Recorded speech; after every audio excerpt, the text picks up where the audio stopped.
நான் ஆணையிட்டால் அது நடந்துவிட்டால் இங்கு ஏழைகள் வேதனை படமாட்டார். உயிர் உள்ளவரை ஒரு துன்பமில்லை, அவர் கண்ணீர் கடலிலே விழமாட்டார். அவர் கண்ணீர் கடலிலே விழமாட்டார்.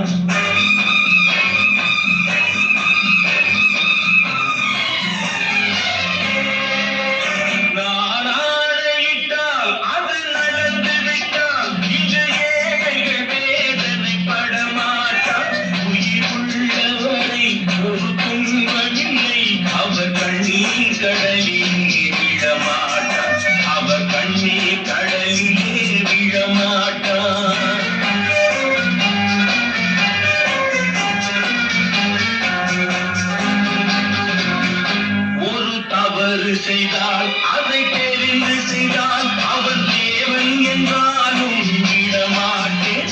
ஒரு தவறு செய்தால் அதை தெரிந்து செய்தால் அவர் தேவன் என்றாலும் விடமாட்டேன். உடல் உழைக்க சொல்வேன், அதில் பிழைக்க சொல்வேன், அவர் உரிமை பொருள்களை தொடமாட்டேன். நான் ஆணையிட்டால் அது நடந்து விட்டால் இன்று ஏழைகள் வேதனை படமாட்டார். உயிர் உள்ளவரை ஒரு துன்பமில்லை, அவர் கண்ணீர் கடலிலே விழமாட்டார். அவர் கண்ணீர் கடலிலே விழமாட்டார்.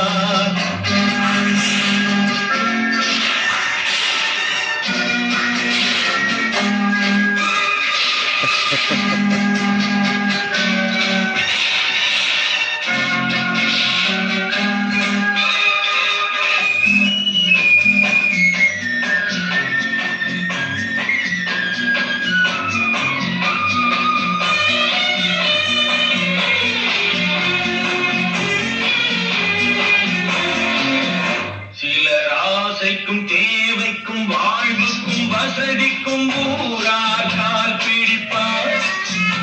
ஒரு மானமில்லை, அதிதீனமில்லை, அவர் எப்போதும் கால் பிடிப்பார். எதிர்காலம் வரும், என் கடமை வரும், இந்த கூட்டத்தின் ஆட்டத்தை ஒழிப்பேன். பொது நீதியிலே புது பாதையிலே வரும் நல்லோர் முகத்திலே விழிப்பேன். வரும் நல்லோர் முகத்திலே விழிப்பேன். நான் ஆணையிட்டால் அது நடந்து விட்டால் இன்று ஏழைகள் வேதனை படமாட்டார். உயிர் உள்ளவரை ஒரு துன்பமில்லை, அவர் கண்ணீர் கடலிலே விழமாட்டார். அவர் கண்ணீர் கடலிலே விழமாட்டார்.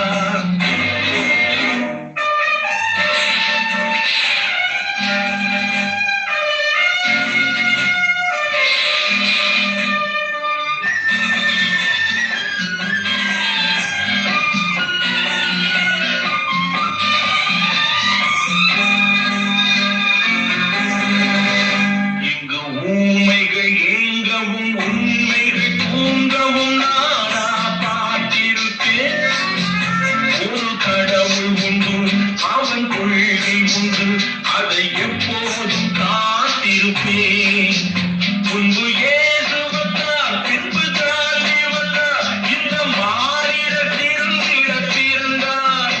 இவர் திருந்தவில்லை, மனம் வருந்தவில்லை, அந்த மேலோ சொன்னதை மறந்தார். அந்த மேலோ சொன்னதை மறந்தார். நான் ஆணையிட்டால் அது நடந்து விட்டால் இன்று ஏழைகள் வேதனை படமாட்டார். உயிர் உள்ளவரை ஒரு துன்பமில்லை, அவர் கண்ணீர் கடலிலே விழமாட்டார். அவர் கண்ணீர் கடலிலே விழமாட்டார்.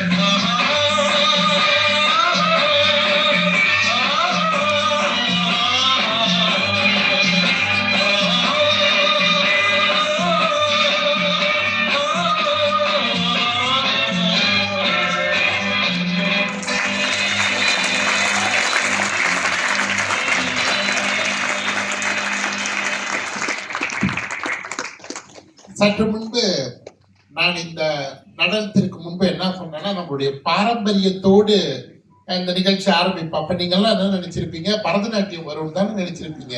எல்லாரும் பரதநாட்டிய நிகழ்ச்சி வரும் அப்படின்னு. இந்த பாரம்பரியம் என்று நான் சொன்னதற்கு காரணம் என்னவென்றால், தலைமைத்துவம் என்பது ஒரு பாரம்பரியம். நமது முன்னோர்கள் ஏன் பல நூற்றாண்டுகளுக்கு முன்பு சில தலைவர்கள் உருவாகினார்கள்.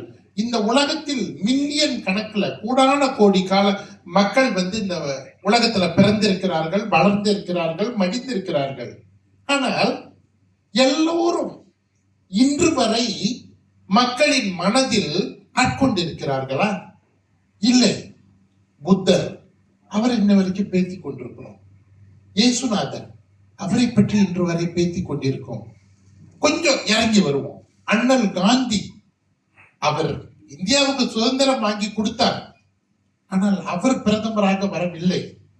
அதன் பிறகு நடந்த சம்பவத்தை பற்றி நம்ம கவனிக்கலாம். ஆனால் இன்று வரை ஒரு மகாத்மாவாக அவரை நான் பேசிக் கொண்டிருக்கின்றோம்.